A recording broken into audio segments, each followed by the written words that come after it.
Lanskap indah Jawa Timur dengan gunung berapi menjulang di kejauhan, perlahan memudar menjadi pemandangan sebuah kerajaan megah dengan arsitektur khas Jawa.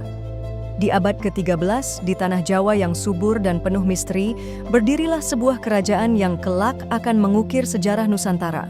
Inilah Singasari.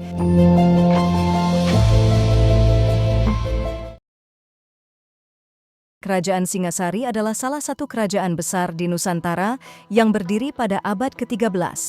Berasal dari wilayah Tumapel di Jawa Timur, Singasari memainkan peran penting dalam sejarah Indonesia.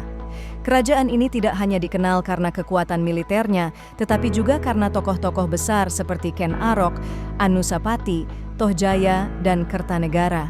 Mari kita selami kisah yang penuh intrik, perebutan kekuasaan, dan kejayaan yang ditorehkan Singasari. Awal berdirinya Singasari, semua berawal dari seorang pemuda bernama Ken Arok. Ken Arok bukanlah bangsawan, ia adalah anak rakyat jelata yang dikenal cerdas dan ambisius.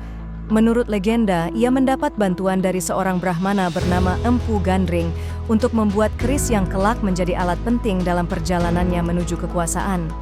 Namun keris itu juga menjadi sumber kutukan. Ken Arok berhasil merebut kekuasaan Tumapel dengan cara yang licik. Ia membunuh Tunggul Ametung, penguasa Tumapel, dan menikahi Ken Dedes, istri Tunggul Ametung yang konon memiliki wahyu ke Prabon, tanda bahwa ia akan melahirkan keturunan raja-raja besar. Intrik dan perebutan kekuasaan kisah Singasari penuh dengan intrik politik.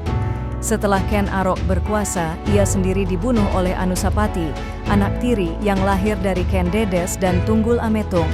Anusapati menggunakan keris Empu Gandring untuk membalas kematian ayah kandungnya. Namun, takdir tragis terus berlanjut. Anusapati pun dibunuh oleh Tohjaya, putra Ken Arok dari Ken Umang. Kepemimpinan Singasari terus diwarnai oleh pembunuhan dan pengkhianatan, hingga akhirnya Ranggawuni, cucu Ken Arok, naik takhta.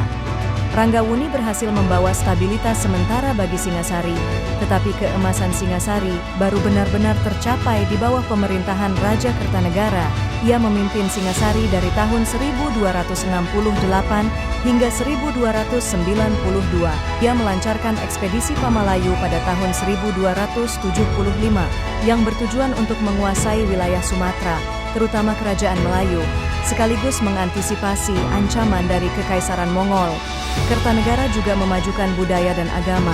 Ia mendukung perkembangan ajaran Shiwa Buddha yang menjadi ciri khas spiritualitas Jawa pada masa itu. Namun, masa keemasan ini tidak bertahan lama. Kekaisaran Mongol di bawah pemerintahan Kubilai Khan merasa terhina karena Kertanegara menolak tunduk dan bahkan melukai utusannya. Hal ini memicu serangan besar-besaran ke Singasari. Kehancuran Singasari. Di saat ancaman dari Mongol semakin nyata, Singasari justru menghadapi ancaman internal. Jaya Katwang, penguasa Kadiri, memberontak dan berhasil menggulingkan Kertanegara pada tahun 1292. Kertanegara terbunuh dan kerajaan Singasari runtuh. Namun, kejatuhan Singasari menjadi awal dari kebangkitan Majapahit. Raden Wijaya, menantu Kertanegara, berhasil memanfaatkan serangan Mongol untuk merebut kembali kekuasaan dan mendirikan kerajaan Majapahit pada tahun 1293.